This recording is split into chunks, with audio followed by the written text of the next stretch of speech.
When Citroën showed us the concept version of the C4 Cactus in 2013, no one would have thought they are going to put these air bumps into production, but they did.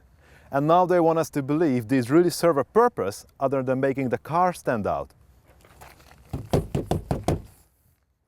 You have to give it to Citroën. This is a looker, a stunning car, and an unmistakably French one at that. I really like the colors on this one, and other combinations work just as well.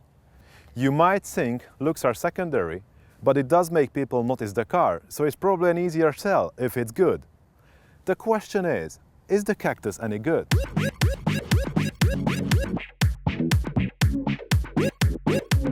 The Cactus is going to fight it out in the small crossover category that's all the rage these days. Some of the competitors are quirky like the Nissan Juke, others are style-oriented like the Renault Captur or the Fiat 500X, and there are conservatives too, like the Opel Mokka. Interestingly, all three French offerings are front-wheel drive only, while the other players all have four-wheel drive on offer. Every car in this segment is built on some small car platform, so even though they look chunky on pictures, they really aren't that big. It's about the style and robustness of an SUV packaged into a size that's much easier to handle downtown. If you're thinking this is more of a feminine category, you're not wrong. The Cactus, for instance, only has one vanity mirror, and that's on the driver's side.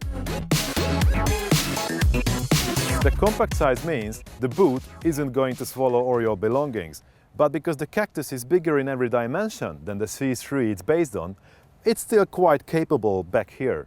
The only problem? This is pretty high, so you need to be very good at lifting if you are going to pack the Cactus. Citroën has a few models that offer practical solutions when you need to pack your things. Not this one though. Only the back of the rear bench folds, in one piece and not even flat. That's very 1980s. And so is the fact that the rear windows don't wind down, only pop out. I have to say I like this. Pop-outs reduce wind buffeting when you drive on the highway with your windows down. So it's sparse back here, but there's enough space for your average 2.3 friends not to complain on the short journey when you are taking the team to the cinema or to the beach.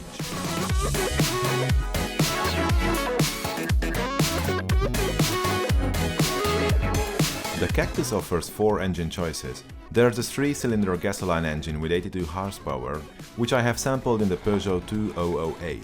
If you really only ever go to the shops with the car, then it might just do. However, as soon as you add passengers or highway driving into the mix, you'll need something more powerful and will have to choose from the 3 turbo engines. The 1.2 has 110 HP with forced induction, and if you like oil burners, there are 2 1.6-liter diesels, a 92 horsepower E-HDI and a 100 horsepower Blue HDI. Transmissions are 5-speed manuals across the board, with the automated ETG box of the smaller diesel being a 6-speed exception.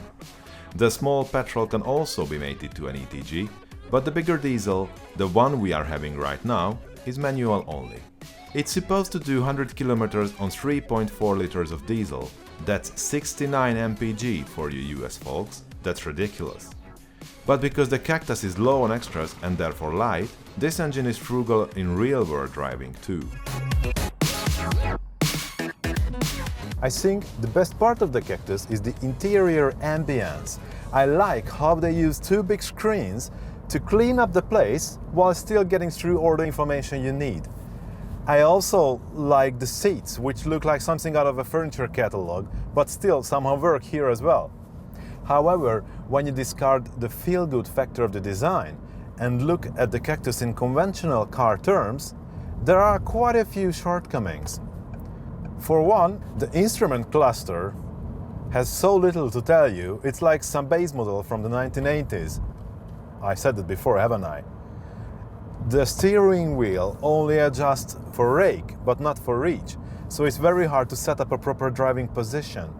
The seat doesn't have a lumbar support, and this box here, while it looks very comfortable, is in the way when I'm trying to change gear. In other words, an unmistakably French interior.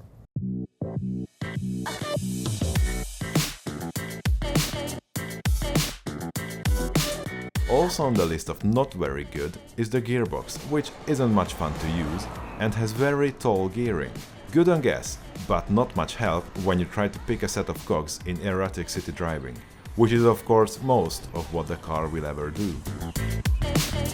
So, the Cactus has its shortcomings, but when you think about it, with the help of someone who doesn't even know how to open the bonnet, it does help you.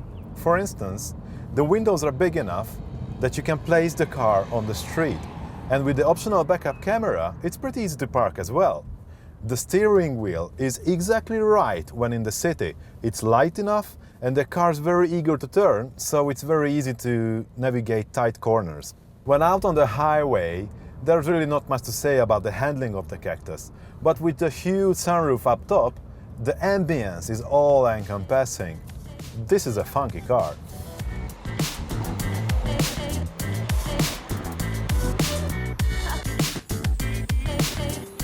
I have no use for the Cactus in my life. It fails in exactly the areas I hold important when deciding if a car is good or not. But I still can't hate it. This is typically the case of style over substance. But because this is style with a capital S, I still have to give it a pass. So it's not for me, but I won't judge you if you like it. And the Cactus needs to live, if for nothing else than to make our streets easier on the eye.